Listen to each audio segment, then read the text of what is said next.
Bismillahirrahmanirrahim. Assalamualaikum warahmatullahi wabarakatuh. Alhamdulillahi ala ihsanihi wa syukru lahu ala taufiqihi wa amtinanihi wa asyhadu an la ilaha illallah wahdahu la syarika lahu ta'ziman li sya'nih wa asyhadu anna Muhammadan abduhu wa rasuluhu da'ila ridwanih. Allahumma salli alaihi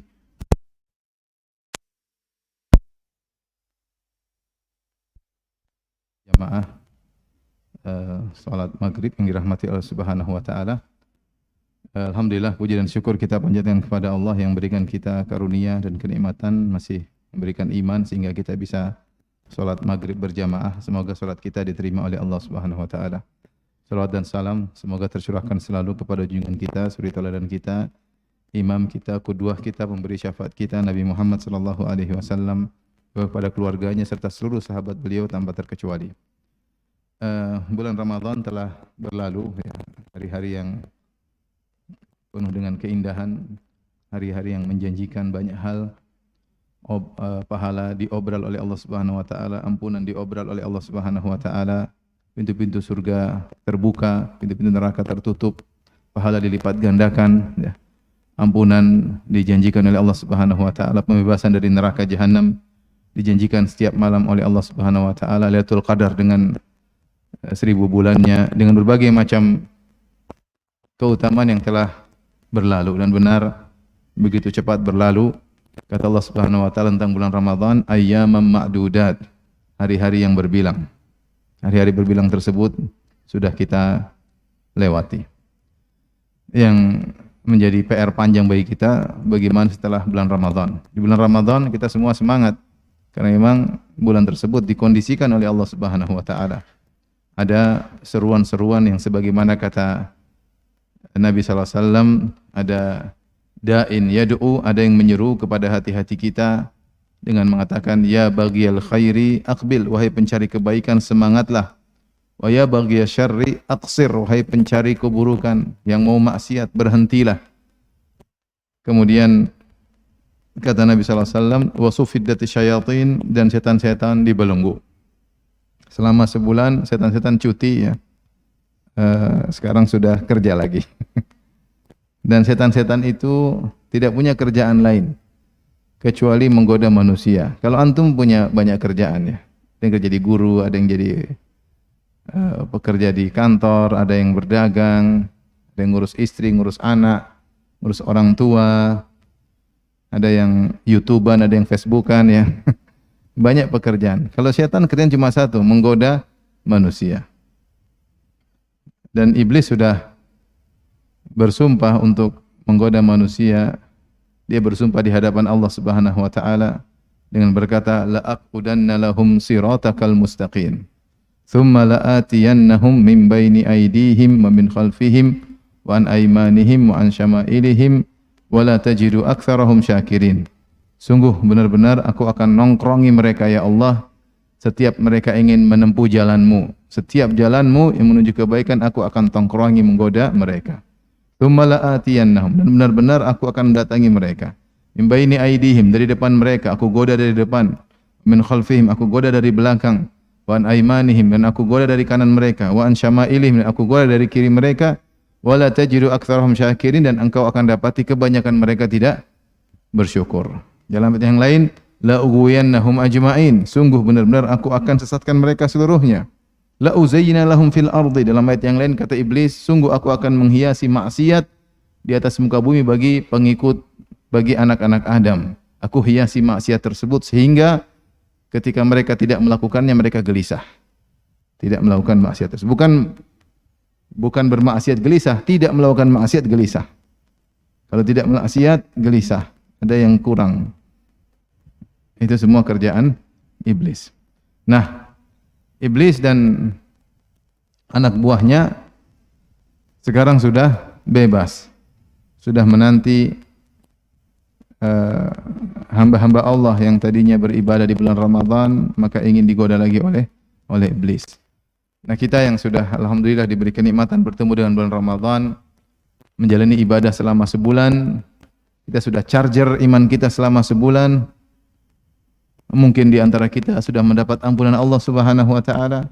Mungkin di antara kita sudah dibebaskan neraka jahanam dan banyak hal. maka kita berusaha menjaga iman kita sampai bertemu Ramadan berikutnya dan sampai berpisah dari dunia ini bertemu dengan Allah Subhanahu wa taala. Oleh karenanya ada beberapa hal yang ingin saya sampaikan setelah bulan Ramadan ini agar kita bisa menjaga keimanan kita.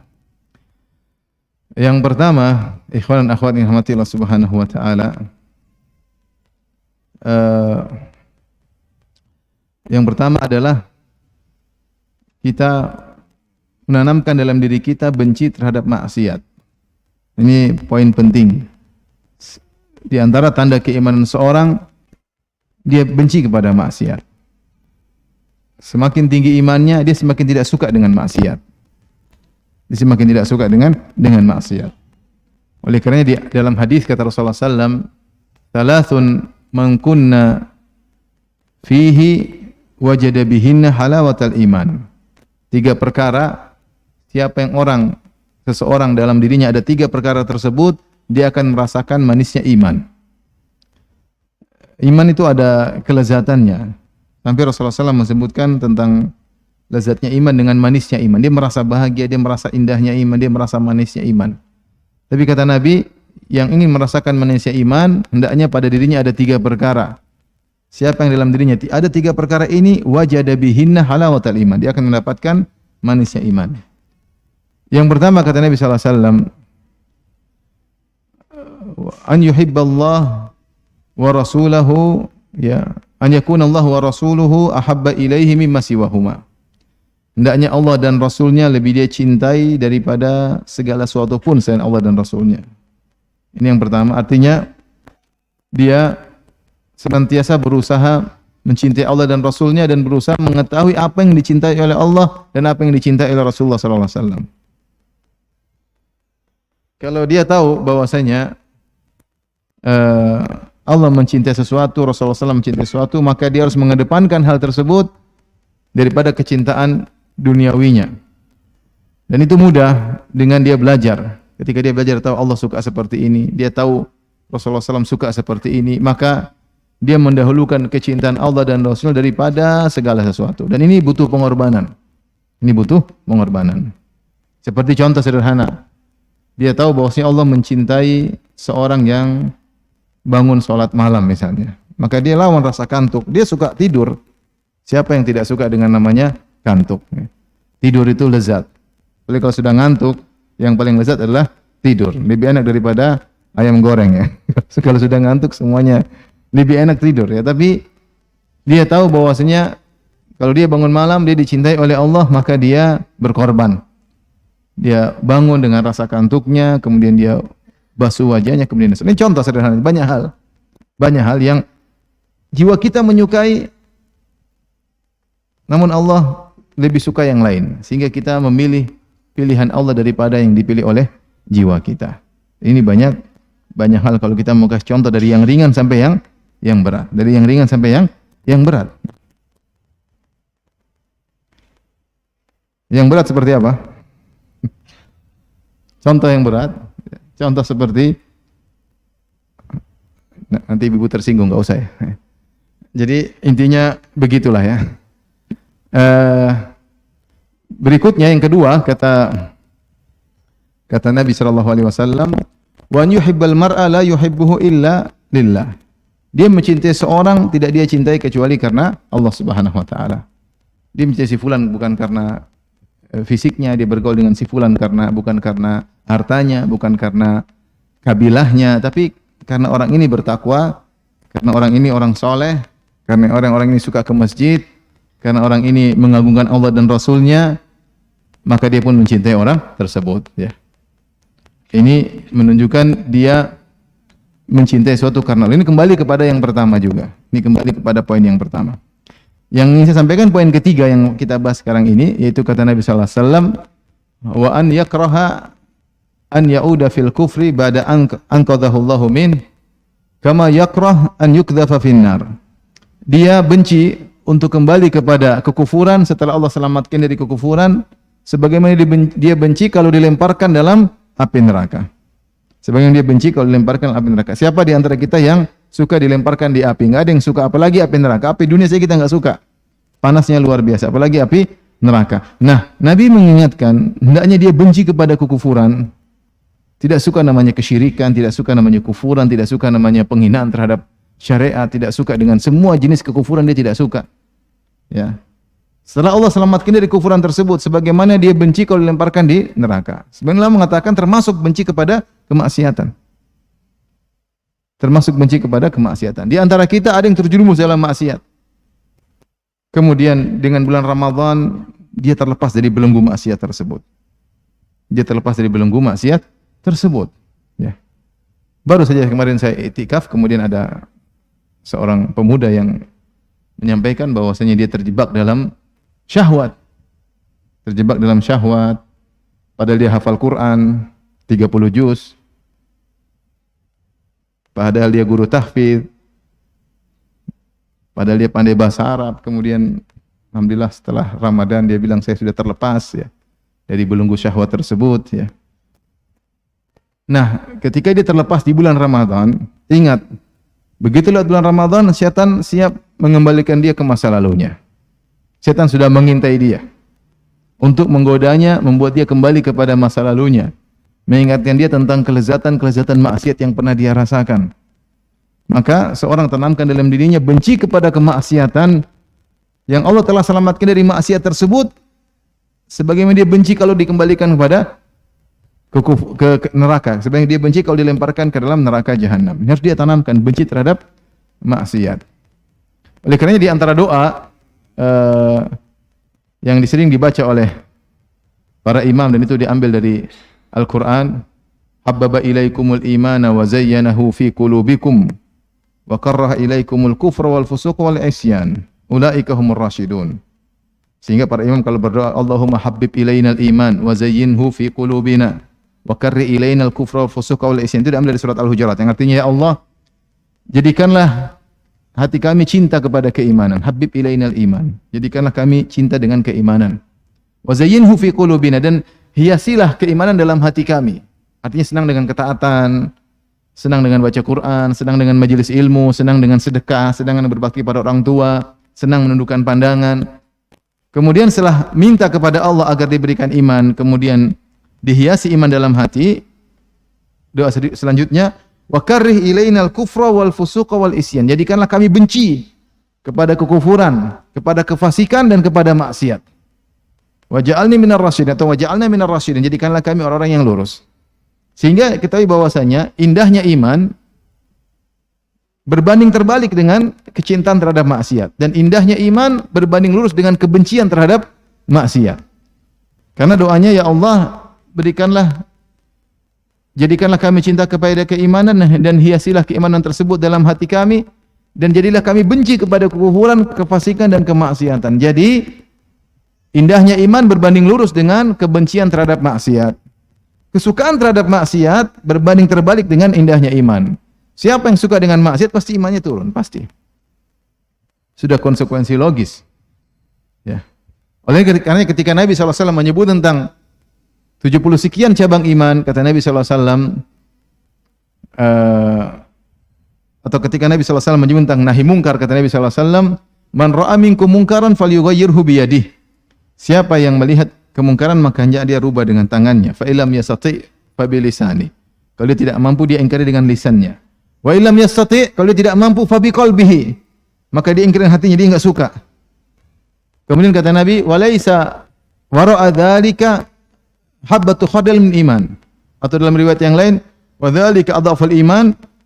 Sungguhnya pengingkaran dengan hati adalah iman yang paling rendah, dan tidak ada di balik itu lagi keimanan lagi. Artinya tingkatan rendah kita enggak suka. Kalau sampai kita mencintai maksiat tersebut, berarti iman kita bermasalah dalam poin ini. Iman kita bermasalah. Nah ini terutama saya sampaikan kepada para pemuda, para jombloan dan jomblowati ya, yang terkadang liar dalam melihat dan menonton. Maka latih diri untuk benci dengan maksiat. Itu diantara sarana kita untuk bisa selamat dari godaan syaitan, kita benci dengan kemaksiatan. Enggak suka dengan maksiat. Ya, ini berat tapi harus berjuang dan berdoa kepada Allah Subhanahu wa taala. Allahumma habbib ilayyal iman. Ya Allah, jadikanlah aku mencintai keimanan. Wa zayyinhu fi qalbi, dan hiasilah dalam hatiku. Wa karrih ilayya, jadikanlah aku benci al-kufra wal fusuq wal isyan. Jadikanlah aku benci kepada kufuran, kepada kefasikan, kepada kemaksiatan. Wa ja'alni minar rasyidin, dan jadikanlah aku termasuk orang-orang yang lurus. Ini yang pertama, melatih diri benci kepada kemaksiatan. Dengan apa kita bisa benci pada maksiat? Kita merenungkan ini membangkang terhadap Allah. Lihatlah bagaimana tadi ayat yang saya bacakan. Qul inni akhafu in asaitu rabbi adzaba yaumin azim. Katakanlah wahai Muhammad, inni akhafu, sungguhnya aku takut, in asaitu rabbi, kalau aku bermaksiat kepada Rabbku, adzaba yaumin azim, aku takut dengan azab di hari yang dahsyat, yaitu azab yang pedih. Nabi disuruh ucapkan hal ini kepada umatnya. Katakanlah Nabi kepada umatmu, kamu takut ya kalau kamu bermaksiat. Jadi kita renungkan bahwasanya maksiat ini dampaknya buruk, kita benci dengan maksiat tersebut. Benci. Karena kata Ibnu Qayyim rahimahullah taala, maksiat pasti ada dampaknya, cepat atau lambat. Pasti ada dampaknya. Ya, dampak tersebut kadang kita sadari, kadang tidak kita sadari. Apa berdampak? Bisa jadi berdampak pada dunia kita dan bisa jadi menjadi dampak musibah pada agama kita. Maksiat tersebut mengantarkan kita kepada maksiat yang lain. Jadi malas salat subuh, jadi malas baca Quran, jadi cinta dengan maksiat yang lain. Makanya maksiat tunadi bi ukhtiha. Setiap maksiat itu menyuruh teman-teman yang lain untuk bergabung. Semakin kita maksiat datang maksiat yang lain. Semakin kita maksiat datang maksiat yang lain. Maka kita renungkan tentang dampak maksiat, kita renungkan tentang bahaya maksiat di dunia apalagi di akhirat. Dan ini bentuk pembangkangan terhadap Allah Subhanahu wa taala, tidak tahu bersyukur. Allah sudah kasih kita kenikmatan, Allah sudah kasih kita nikmat memandang, kita malah memandang yang haram. Allah kasih kita nikmat pendengaran, kita dengar yang haram. Buat kita benci terhadap maksiat tersebut dan minta kepada Allah. Minta kepada Allah benci kepada maksiat. Kalau kita benci pada maksiat, mudah untuk meninggalkan maksiat tersebut ya. Tapi tadi setan sudah bilang, la uzayyina lahum fil ardi. Aku akan hiasi maksiat bagi mereka. Jadi kita benci, setan menghiasi. Sehingga maksiat terlihat indah. Dan itu yang dilakukan oleh setan kepada Nabi Adam alaihissalam. Di surga betapa banyak pohon yang enak, lezat, buah-buahnya cuma satu yang diharamkan. Syajarah, ada satu pohon, kata Allah Subhanahu wa taala, jangan kau dekati pohon tersebut, ya. Tetapi setan menghiasi. Adam, ini pohon, kalau kau makan kau jadi abadi. Namanya pohon khuldi, pohon keabadian. Yang kasih nama ada iblis yang kasih nama. Dihiasi. Padahal pohon tersebut tidak bernama pohon khuldi. Hal adulluka ala syajaratil khuldi wa mulkil la yabla.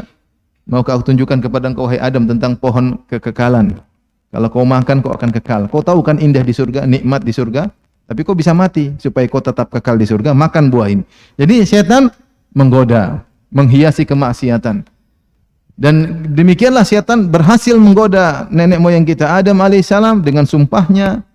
Dia mengatakan wa qasamahuma inni lakuma laminan nasihin. Kata Allah, setan bersumpah di hadapan Adam dan Hawa, sungguhnya aku ingin kebaikan bagi kalian. Ya. Akhirnya iblis, Adam dan Hawa pun makan. Demikian juga setan menggoda anak-anak Adam dan Allah sudah ingatkan. La ya bani Adam la yaftinannakumus syaitanu kama akhraja abawaikum minal jannah. Wahai anak Adam, wahai putra-putri Adam, jangan sampai kalian difitnah oleh syaitan sebagaimana syaitan telah berhasil mengeluarkan nenek moyang kalian dari surga. Syaitan pernah berhasil menggoda nenek moyang kita dan dia sekarang berusaha menggoda kita untuk menemani dia di neraka jahanam. Di antaranya dengan menghiasi kemaksiatan. Maka selalu minta kepada Allah agar benci kepada maksiat. Benci kepada maksiat. Dikisahkan ada seorang lelaki ketika dia di malam hari kemudian dia butuh menginap di sebuah rumah, akhirnya dia menginap dalam rumah tersebut. Tiba-tiba terbetik dalam hatinya, karena rumah tersebut ada seorang wanita saja yang menolong dia, diinapkan dalam rumahnya. Tiba-tiba terbetik dalam hatinya untuk menggoda wanita tersebut. Akhirnya dia mengambil api atau lilin kemudian dia bakar jari-jarinya. Supaya apa? Supaya dia benci terhadap maksiat tersebut. Supaya dia benci terhadap maksiat tersebut. Apakah kau kuat untuk dibakar di neraka jahanam? Sementara api lilin saja kau tidak kuat. Dia bakar tangannya. Sementara jiwanya bergejolak untuk melakukan apa? Maksiat.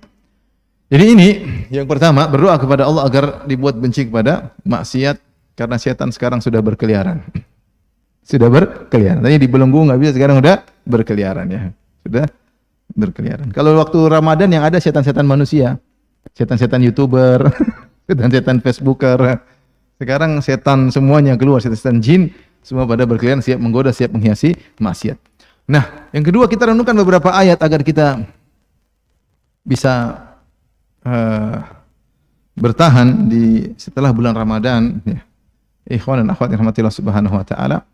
Karena kita manusia, bagaimanapun kita berusaha untuk tidak maksiat, suatu saat kita akan bermaksiat. Tidak mungkin kita bisa terus istiqomah. Ada suatu saat kita akan terjerumus. Yaitu sifat manusia. Yang penting beda antara sering terjerumus dengan jarang. Tetapi terjerumus, terjatuh pasti.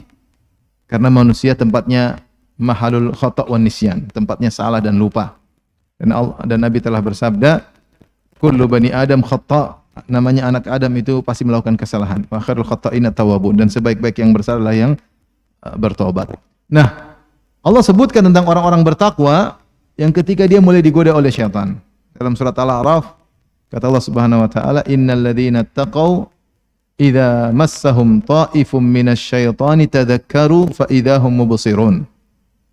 Semuanya orang-orang yang bertakwa kepada Rabb mereka, jika disentuh oleh syaitan, massahum ta'ifum minasyaitan, disentuh oleh syaitan, sedikit sentuhan, tadzakkaru, maka mereka pun ingat, fa idzahum mubsirun, maka kemudian mereka pun bisa melihat kebenaran untuk melihat kesalahan-kesalahan mereka. Ayat ini terkait dengan ada dua tafsiran. Tafsiran pertama, seorang yang bertakwa, tiba-tiba syaitan datang kasih taif. Ada yang mengatakan taif itu khayalan, mulai menghayal maksiat.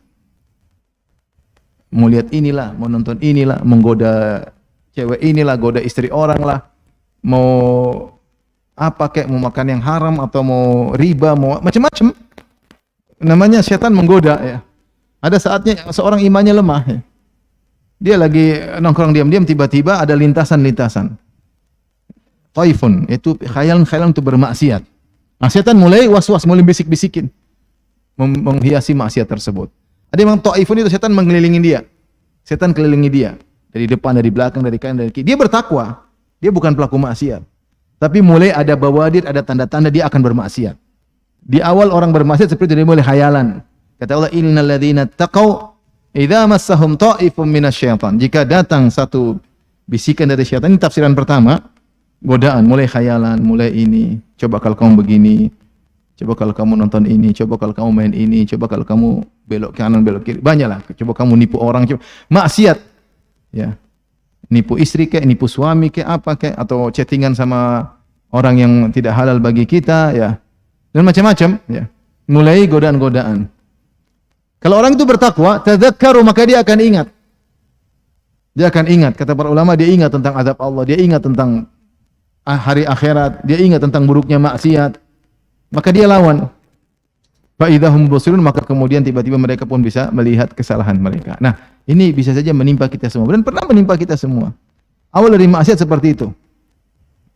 Maka seorang waspada ketika datang bisikan-bisikan tersebut, segera dia berta'awudz, a'udzubillahi minasyaitonir rajim, kemudian dia mulai olah otaknya untuk merenungkan tentang bahaya maksiat, tentang kebencian Allah terhadap seorang yang bermaksiat, tentang ancaman neraka bagi orang yang bermaksiat, bagaimana iman dicabut oleh Allah dari orang yang bermaksiat. Mulai pikir hal tersebut, tadzakkaru, agar dia bisa lolos. Kalau enggak dia akan terjebak.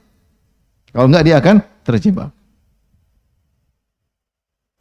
Ingat ayat ini ya. Setiap kita kalau maksiat pasti dimulai dengan hal tersebut. Khayalan, pikiran kesana kemari, ide-ide buruk dari syaitan. Kita sadar ini maksiat, tapi kita istirsal, terus tenggelam dengan khayalan tersebut. Sampai akhirnya dari lintasan, kemudian setelah lintasan, kemudian naik kepada keinginan, dari keinginan kemudian kepada tekad, dari tekad kemudian action, aksi, melakukan. Terjerumus dalam maksiat. Setan mulai dengan bisikan.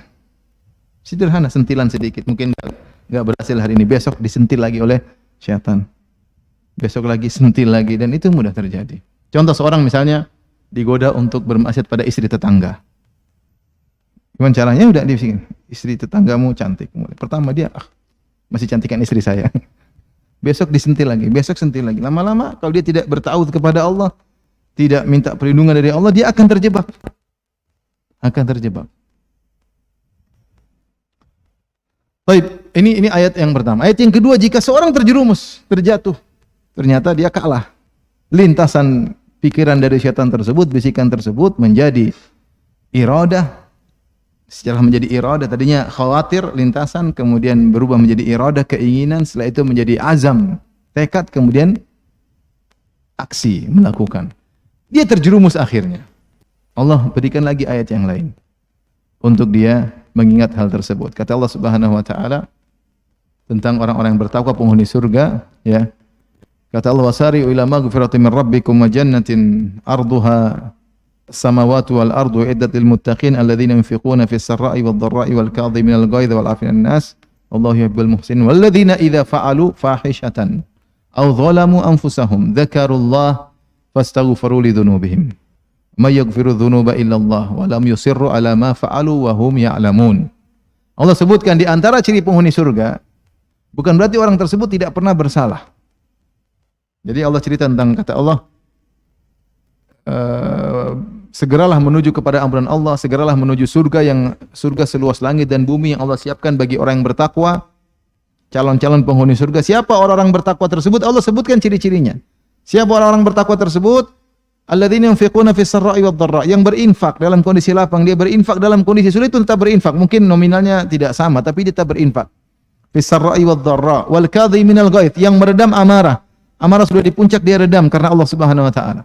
Berharap pahala dari Allah Subhanahu wa taala. Wal afina 'anil nas, dia dizalimi. Dia dizalimi tapi dia maafkan orang yang menzaliminya. Wallahu yuhibbul muhsin, Allah mencintai orang yang berbuat ihsan. Setelah itu Allah sebutkan ciri berikutnya, ciri keempat. Yang pertama berinfak, yang kedua meredam amarah, yang ketiga maafkan, yang keempat kata Allah, walladzina idza fa'alu fahishatan. Yaitu orang-orang jika melakukan fahisyah, perbuatan keji. Perbuatan keji ini ada khilaf di kalangan para ulama. Ada yang mengatakan zina. Mungkinkah orang bertakwa terjerumus? Mungkin. Allah sebutkan dalam ayat ini. Jadi bukan syarat orang masuk surga tidak boleh maksiat. Bukan syarat orang masuk surga tidak pernah bermaksiat. Bukan syarat masuk surga tidak pernah melakukan dosa besar. Mungkin, tapi dia segera bertobat. Ini contoh kedua, orang sudah jadi azam melakukan aksi maksiat. Walladzina idza fa'alu fahisyah. Sebenarnya menafsirkan zina. Ada yang mengatakan, sebenarnya mengatakan seperti dalam tafsir Al-Baghawi, sebagian salah mengatakan fahisyah di sini maksudnya maduna zina, perbuatan buruk tapi di bawah zina. Di antaranya qublah wa lamsah wa nadhar fi ma la yahil. Sebutkan 4. Maksudnya apa? Ciuman sampai tidak sampai zina, menyentuh wanita tidak sampai zina, atau memandang yang tidak halal baginya. Disebut fahisyah. Kalau mungkin ciuman mungkin enggak kita lah ya. Pegang juga. Mau cium gimana? Udah didampar dulu oleh orang. Mau cium sudah didamprat dulu, mau gimana? Menyentuh mungkin enggak ya. Jadi kalau memandang, ini yang bahaya sekarang, zaman sekarang. Memandang yang tidak halal bagi kita. Memandang tapi tidak merasa berdosa, yang jadi masalah di situ. Kalau memandang merasa berdosa masih mending, tapi memandang tidak merasa berdosa. Ini terjadi pada banyak di antara kita. Melihat maksiat itu tidak merasa berdosa. Ciri-ciri orang beriman, walladzina idza fa'alu fahishatan, kalau dia melakukan fahisyah, di antaranya an-nadhar fi ma la yahil, memandang yang tidak halal. Entah dilihat di YouTube, entah dilihat di istighfar. Zakarullah, maka dia lewati, dia istighfar. Kalau dia tidak, malah dia mengamati dan menghayati apa yang dia lihat tersebut. Sekarang ya seperti itu. Zakarullah, maka dia ingat Allah, dia ingat keagungan Allah, dia ingat azab Allah, dia ingat pahala Allah jika orang menundukkan pandangan. Bagaimana nikmat iman yang Allah berikan kepada orang yang menundukkan pandangan, dan bagaimana panah iblis yang dilemparkan oleh iblis bagi orang yang mengumbar pandangan. Dia melihat bahwasanya memandang yang haram adalah kenikmatan yang semu, yang buat dia sengsara, kelezatan sementara. Ada orang telepon sama saya, Ustaz, itu ada pegawai saya, Ustaz, Masya Allah, Ustaz, cantiknya Ustaz. Saya bilang, dia sudah punya suami belum? Kalau belum, kau nikahilah. Tapi dia sudah punya suami, Ustaz. Ya sudah, kau enggak usah lihat. Kau lihat percuma, kau ngiler tidak bisa kau nikmati. Hanya rugi, hanya apa? Menyiksa jiwa. Lihat. Gampangannya lihat kue enak tapi enggak bisa dimakan. Tersiksa atau tidak? Tersiksa. Mending makan gorengan tapi bisa dimakan. Ini lihat ada kue coklat indah tapi disentuh nggak bisa. Ngelihat terus, ngiler terus. Tersiksa atau tidak? Tersiksa. Akhirnya melihat yang haram, istri yang juga cantik jadi kelihatan jelek. Tersiksa atau tidak? Tersiksa.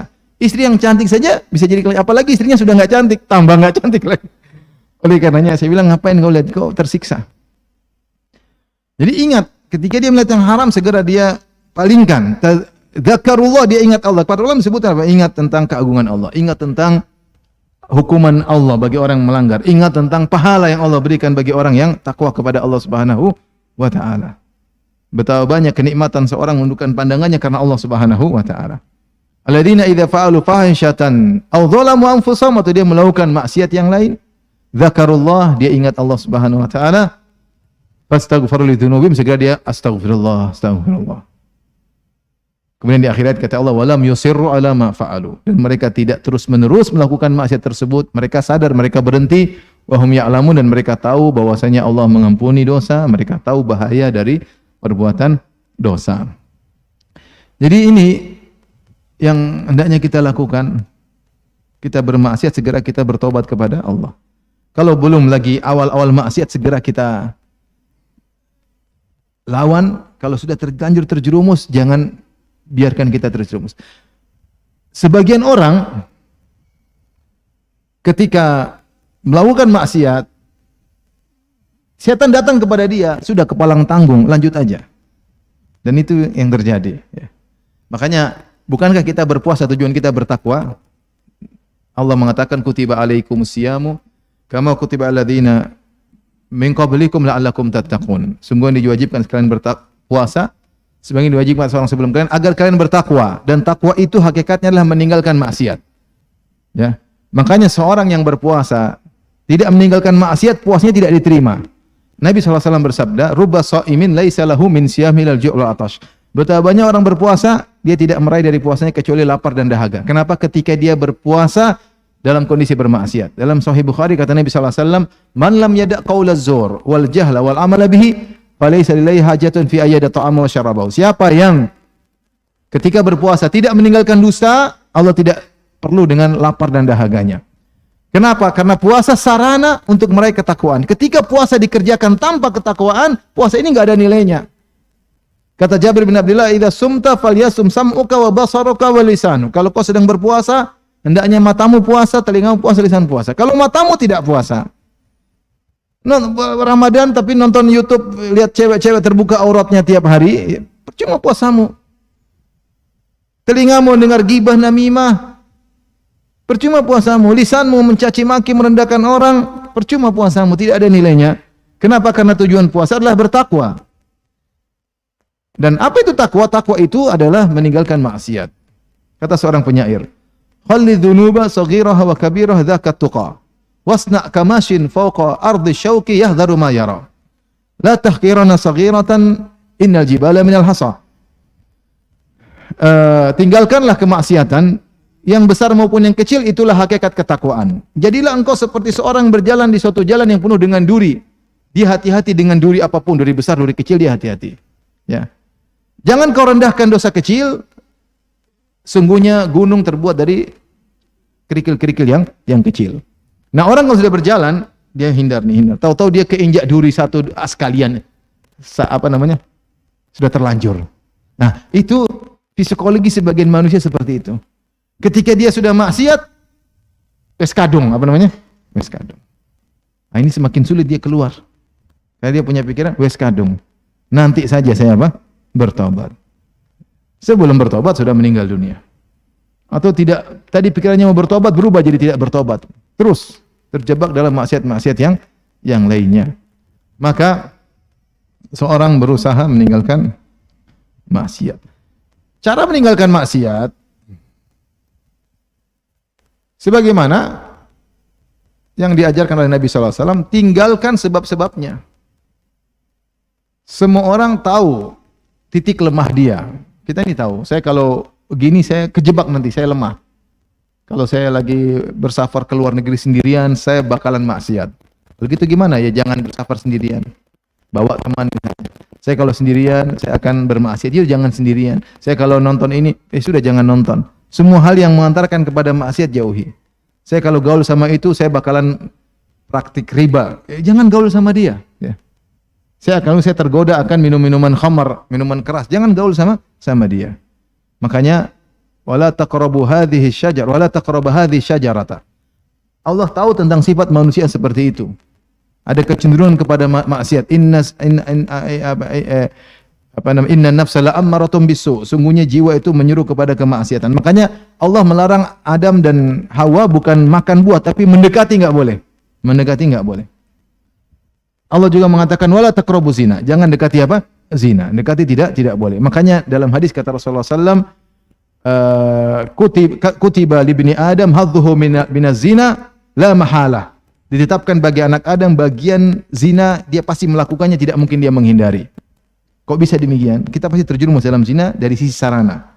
Al-ainani tazniyan wa zinahuma nadhar. Kata Nabi, mata berzina dan zinanya adalah memandang haram yang bisa mengantar pada berzina. Siapa yang selamat zaman sekarang? Siapa yang tidak pernah melihat wanita terbuka auratnya? Nonton YouTube pasti. Nonton kajian ustadz, iklannya lebih menarik daripada ustadznya. Ini terjadi. Tidak mungkin terhindar kata Nabi sallallahu alaihi wasallam. Kemudian telinga berzina. Wal udhunani tazniyan wa zinahuma istima'. Dan zina mendengar dengan nyanyian-nyanyian yang mengantarkan kepada syahwat ya. Saya tadi aja baru duduk sama kawan-kawan lagi makan di restoran, saya bilang ini lagu zina. Tentang indahnya jabat tangan, pelukan. Ini lagu zina ini.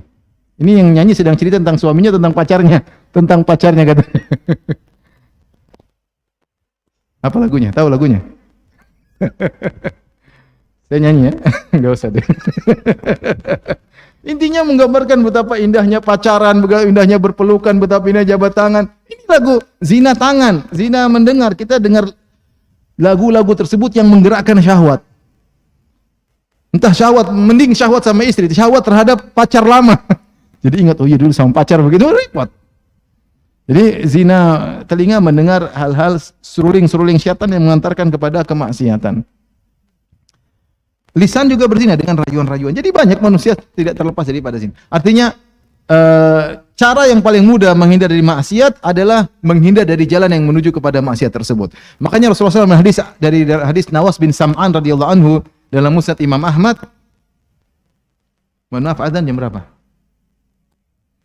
Berapa menit lagi? 5 menit lagi. Imam Ahmad menjelaskan bahwasanya Rasulullah menjelaskan tentang Islam seperti suatu jembatan. Suatu jembatan, kemudian di wa'ala jambatai sirat suran, di tangan kirinya ada pagar. Kemudian di pagar tersebut ada abwabun mufattahah, ada pintu-pintu yang terbuka. Pintu tersebut sebenarnya pintu maksiat. Jadi ketika kita berjalan jalan yang lurus, sebelah kanan kiri kita tuh ada pintu maksiat dan itu banyak pintu-pintu tersebut. Wa alal abwab suturun murkhah. Kata Nabi sallallahu alaihi wasallam, di atas pintu tersebut ada tirai, ada gorden yang terjulur ke bawah. Ketika ada yang masuk ke dalam jalan yang lurus tersebut, sirat, jalannya Allah Subhanahu wa taala, maka ada penyuruh yang menasihati. La ta'wajju, wahai orang-orang yang berjalan di jalan Allah, jangan kalian belok kanan belok kiri. Jangan belok kanan, jangan kalian lihat pintu-pintu tersebut. Kalau ada yang melihat pintu tersebut dikatakan, ya Abdullah, la taftahu, jangan kau buka itu sitar. Fa innaka in taftahu, ya, talijhu, kalau kau buka itu sitar kau pasti masuk. Kau pasti masuk. Tapi kalau kau enggak buka aman. Kalau kau buka, jiwamu tidak kuat untuk menghadapi indahnya maksiat tersebut, kau akan terjerumus. Jadi jalan mudahnya apa? Jangan kepo, sudah enggak usah buka. Sebagian orang masih tetap kepo, pengen tahu. Saya ceritain sama kawan saya di Australia cerita. Dia bukan di Australia, di mana? Di Belanda. Di Belanda sana, waliyadzubillah, di Amsterdam ada suatu lokasi. Antum jangan ke sana ya. Di mana cewek telanjang dipajang di etalase. Ya, perinciannya saya tahu tapi saya tidak mau cerita intinya. Saya ditanya sama teman, Ustaz lewat sana enggak? Saya enggak lewat, saya enggak tahu. Teman cerita, ada yang datang pingin tahu, tolong antarin saya. biar saya bisa jelaskan sama orang. Loh, gimana jelasin? Nggak usah dengar, nggak usah kesana, kamu lihat kamu bisa tergoda. Gimana cewek telanjang di etalase tinggal waliyadzubillah.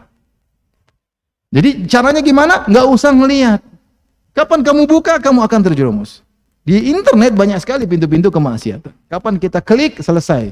Kita nggak bakalan. Oleh karenanya kalau orang sudah terjerumus sekali, Nabi suruh memalingkan pandangan. Lakal ula walaysat lakatsaniya. Kalau kau lihat tidak sengaja, segera kau palingkan pandangan. Kau akan selamat. Masih muda tinggalkan maksiat tersebut. Tapi kalau kau lihat kedua kali, kau lihat ketiga kali, apalagi melotot, apalagi selesai. Kau tidak bakalan kuat. Kau akan terjerumus dalam maksiat. Ada cewek goda, segera blokir. Tahu-tahu dia kirim foto, astagfirullah. Tapi jangan di-save. Diblokir, hapus blokir. Kalau kamu nggak blokir, kamu akan terjerumus suatu saat. Sekarang imam lagi kuat. Besok-besok diomelin istri, mulai buka. Kenapa diomelin istri buka? Akhirnya telepon, akhirnya terjadi. Baik, silakan azan. Mungkin habis ini kita tambah sedikit baru selesai.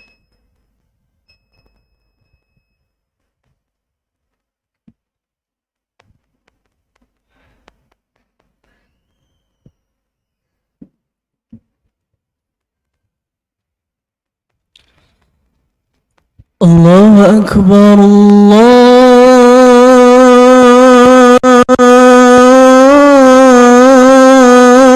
Akbar.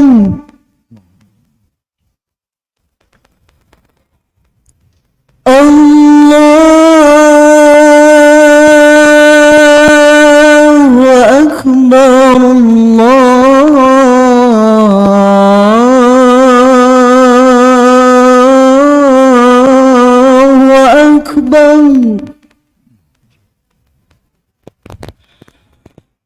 أشهد أن لا إله إلا الله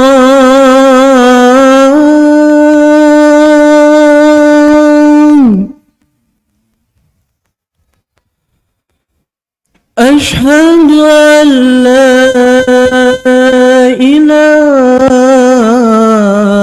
إلا الله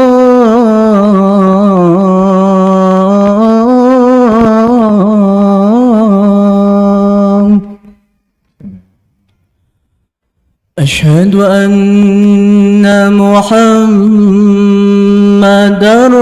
رسول الله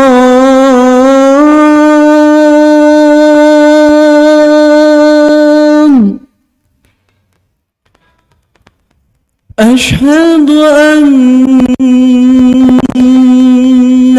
محمدًا رسول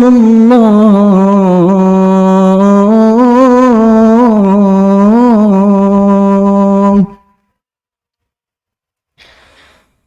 حي على الصلاة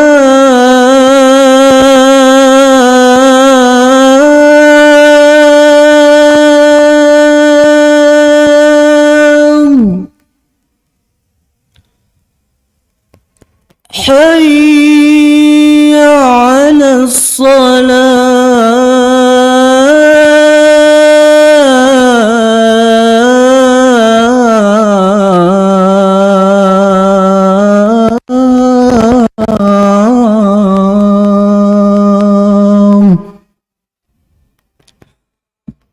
حي على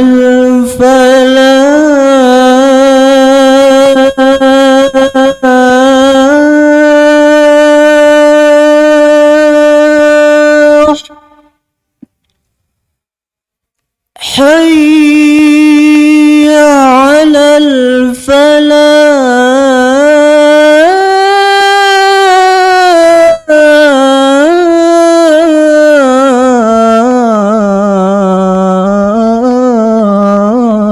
الفلاح الله أكبر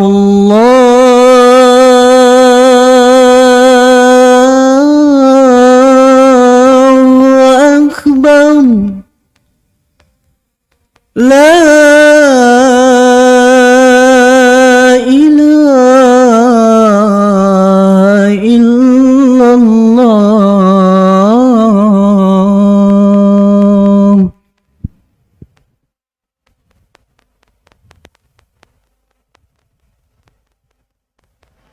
hadirin dan hadirat rahmatillah subhanahu wa ta'ala. Jadi intinya melawan syaitan itu mudah pada titik pertama. Contoh terlihat suatu, astagfirullah, selesai. Kapan jadi sulit? Kalau kita ngelotot, ya itu sudah, kita pasti kalah. Contoh, ada orang bilang, kamu dimaki-maki sama orang. Gamanya mana? Nggak usah dengar makiannya. Selesai, kamu menang. Tapi kalau kamu mulai mendengar, pasti emosi. Manusia nggak bisa ngontrol apa? Hatinya. Tinggal menggubris atau tidak. Lanjut atau tidak. Jadi awal mudah. Sekarang banyak sekali pemuda-pemuda yang datang ke saya. Sampai nangis depan saya. Terjebak dengan kebiasaan haram, melihat yang haram. Dia kalah dari awal. Ya. Sudah, panah iblis sudah masuk dalam hatinya, sudah susah. Para ulama mengatakan, datang memberi riwayat yang lemah. Bahwasanya pandangan haram itu seperti panah iblis. Iblis melepaskan panahnya. Kalau dia masuk sudah sulit untuk dicabut. Sudah kecanduan, sudah. Sebenarnya kalau dia dari awal dia tinggal palingkan selesai, urusannya mudah. Ketika dia sudah masuk ke dalam, sudah semakin sulit. Jadi banyak maksiat yang bisa kita tinggalkan mudah, yaitu sebagaimana wasiat yang Nabi sebutkan, la taftahu, jangan kau buka. In taftahu taliju, kalau kau buka kau pasti masuk. Sudah, hindari. Orang memang enggak usah dengar. Ada orang bilang, Ustaz, antum dimaki-maki. Saya enggak mau dengar. Kalau saya dengar saya pasti jengkel. Kalau saya jengkel mungkin saya balas. Kalau saya balas saya akhirnya buang-buang waktu. Ini saya ngomel-ngomel. Kalau sudah ngomel-ngomel, istri anak saya kena damprat juga ya. Ini saya enggak bisa nulis, saya enggak bisa ceramah. Mending saya enggak usah dengar, selesai. Oh ya enggak apa-apa. Ya saya juga punya kesalahan, saya enggak mau dengar. Kalau maki-maki ngapain? Misalnya gitu. Artinya enggak usah kita gubris ya. Demikian juga pandangan yang haram jangan kita lanjutkan. Kalau sudah, astagfirullah. Setiap kita, makanya sebenarnya mengatakan di antara ibadah paling agung, terutama di bulan Ramadan, menundukkan pandangan. Menundukkan pandangan. Ketika kita menundukkan pandangan, kita bahagia. Allah berikan kita kenikmatan, kelezatan melihat istri kita kelihatan cantik. Kita berhubungan juga merasa kelezatan. Tapi kalau kita sudah lihat macam-macam, istri udah kelihatan cantik, ya, berhubungan sudah enggak merasa lezat dan macam-macam, akhirnya lihatlah bagaimana orang-orang barat, orang-orang kafir yang mereka berfantasi dalam seks dan mereka tidak pernah menemukan, mereka maksiat, ganti pasangan, akhirnya pasangan sudah habis sama hewan. Sampai gitu, sampai homoseksual, sampai dengan berbagai macam fantasi yang mereka lakukan. Kenapa? Mereka tidak mendapatkan kelezatan. Jadi kita mungkin ke orang kampung tidak ngerti apa-apa, bahagia dengan apa? Istrinya. Ya. Jadi sebenarnya pertarungan dengan setan itu adalah pertama itu. Kalau kita berhasil, sudah mudah melawan dia. Tapi ketika kita buka pintu, kita pasti masuk, udah masuk sulit untuk apa? Untuk keluar. Ini sekedar nasihat buat saya pribadi dan juga pada ikhwan dan akhwat sekalian. Alhamdulillah kita sudah diberi kenikmatan mendapatkan bulan Ramadan. Kalau pertanyaannya, ada apa di setelah Ramadan? Jawabannya setan berkeliaran kembali. Jawabannya setan berkeliaran kembali, hati-hati. Ya, ibadah yang sering kita lakukan di bulan Ramadan, kita langgengkan meskipun tidak sekualitas di bulan Ramadan. Tetap salat malam, paling tidak salat witir, meskipun 1 rakaat tapi rutin. Baca Quran tidak mungkin tidak 1 juz, paling tidak 1-2 halaman tapi rutin. Sedekah mungkin tidak sebelum Ramadan tapi ada rutin. Puasa tidak tiap hari tapi Senin Kemis misalnya, atau 3 hari dalam sebulan. Itu hal-hal yang buat kita bisa terhindar dari syaitan. Ya, dengan melanggengkan amalan-amalan sunnah. Kalau kita melakukan amalan sunnah, maka Allah akan menjaga kita. Demikian apa yang saya sampaikan. Kurang bisa mohon maaf. Semoga Allah menjaga kita semua dan semoga Allah mengampuni dosa-dosa kita dan masukkan kita dalam surganya. Amin ya rabbal alamin. Allahumma habbib ilainal iman wa zayyinhu fi qulubina wa karri ilainal kufra wal fusuqa wal isyan waj'alna minar rasyidin. Alhamdulillah rabbil alamin. Assalamualaikum warahmatullahi wabarakatuh.